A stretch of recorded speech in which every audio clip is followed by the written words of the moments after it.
I'm going to do a sequence of videos on creating a solitaire game. It's a solitaire game that was taught to me by my mother when I was little, and looking around on the internet, I believe this is a variation of solitaire known as Osmosis. So we're going to do several things in this video. We're just going to demonstrate the final working version of the game, and we're going to show how to play the game, and then we're also going to show some of the features of the game that I've made. So you have a deck of cards. That deck, then you deal out a kitty, and in the kitty you deal out one card face up here, and then 3 cards face down. Then in the next deal, going through the kitty, you deal this card face up, and then 2 cards face down here, and these 2 rows. Then this card face up, and face down card here, and finally a face up card here. So there's 1 card here, 2 cards, 1 face up, 1 face down, 3 cards here, 1 face up, 2 face down, and finally 4 cards here, 1 face up, 3 face down. Now, when you play the first row, or the first card in the kitty goes in the first row every single time. So that's the start play. And notice that I had a little hint here showing you how to make that play that disappears when you make that play. Now, in subsequent rows, to place a card here, you have to have the corresponding card up above, and the first card in this row has to be the first card in the first row. So I can only start these rows with 3s.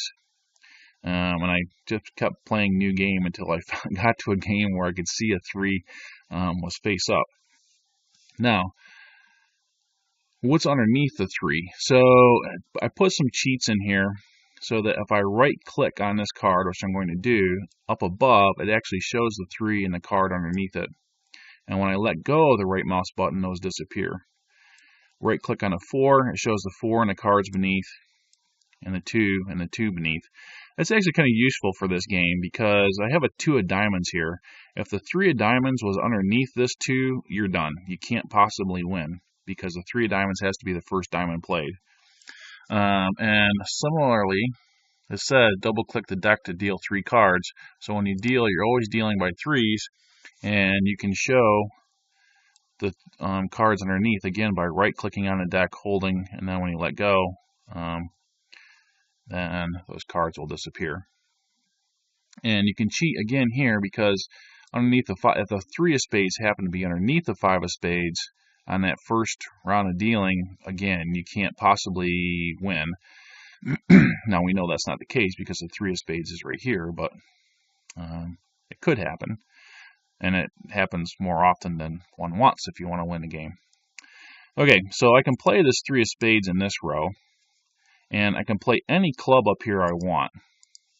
But I can only play cards down here that are up here in this row. So the only card really I have available to me at this point is I could play a 4 of clubs if I could find one. Can't play the 5 of spades because the 5 of clubs is not up here. Alright, so I can deal more cards off the deck. And basically at this point I'm looking for clubs, a 4 of spades, or 3s. So let's see, not seeing a whole lot. Oh, there's a 3, so I can play that here. Now another thing is, if you have a heart that's over top of a spade in one of these, you're in trouble. If they're of the same rank. So when I click on this, for example, if this was in the order, this is the card below the 2 of diamonds is an 8 of spades. If there was an 8 of hearts here, then I'd lose because the heart would have to be played before the spade, which couldn't happen. Okay, so can't make a play there. Oh, got another 3. I can play that down here. Notice that when I click on this, it's highlighted, and then when I click down here, it becomes highlighted or unhighlighted. Every time I click on a card, I highlight it. If I click somewhere else, I move the highlighting, and if I click off from the cards, then again, highlighting is removed. You don't highlight cards in the played area because there's nothing you can do with those. Once those are played, those are played. And again, to play on the deck here, it's a double click. So there's part of the reason why I did the double click is to illustrate the difference between activating a left button click, a right button click, and a double click. So we'll learn a little bit about that. I'm going to go through the whole deck here once at least. So not seeing a lot of cards I can play. Not liking this game so far. And then when you get to the end of the deck, it says double click here to reset the deck. That little blurb was actually put on a canvas at the very start of the game, but then I covered it up with what's known as a down card. So if I double click here, then I get the deck back.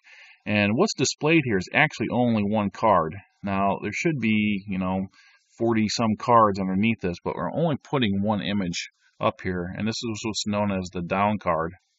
And the color of that is chosen here. So right now it's blue, but I could make it red if I wanted to. And I mean, that doesn't make a big difference in the game, but it was really just a method to illustrate how you can implement drop-down menus. So we'll just keep that red. And I want to go through the deck again. Oh, I can play a 5 of spades now because there's a 5 of clubs up there.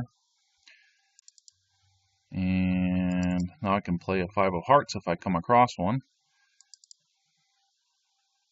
And I can play a 2 of spades. There's the 2 of clubs that's up there. I can always play clubs. Always play clubs. No 6 of spades yet. Play a 2 of hearts because the 2 of spades is there. So the only heart now I can play is a 5 of hearts, and I can play a 2 of diamonds because the 2 of hearts is there. So that frees up some space in the kitty. Oh, that 8 of spades will play. Okay, I think we're done there. And oh, we don't have the 8 of hearts yet, so we can't play the 8 of diamonds. We have the 8 of spades, we just need the 8 of hearts. Okay, King of spades will play. And the reason why I'm doing this is because I want to show you one more thing you may have noticed. I should just click through the deck, but it's kind of hard to resist playing while you're clicking. Here we go. So when you get to the end of the deck, notice that that little tag or blurb has disappeared. So that's another feature of the game. And when you use one of the things that has a tag or blurb on it, they disappear. So I can click New Game, which will redeal the deck, and notice all the blurbs are back. But then it says right click. If I do a right click after I let go of the right click, that's gone. And when I click over here, that blurb's gone. When I double click here, that blurb has actually disappeared. And when we deal the deck again, we'll see that it's gone. Okay, so some of the features are we see the playing area is outlined. We see that the cards are dealt out.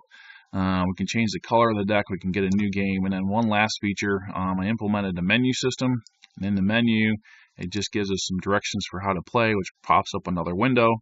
So in the past, we've seen how to pop up windows, but we'll be reviewing that real quick in one of the later lessons. And let's see, I believe that is all the features of the game that I want to show you. Just keep in mind that when we go to actually look at the code behind this, this is called the deck, the stack. This is the kitty. The kitty has 4 rows, numbered 1, 2, 3, and 4, although it's going to be stored as a list. So the kitty is going to be stored as a list. Actually, it's a double list.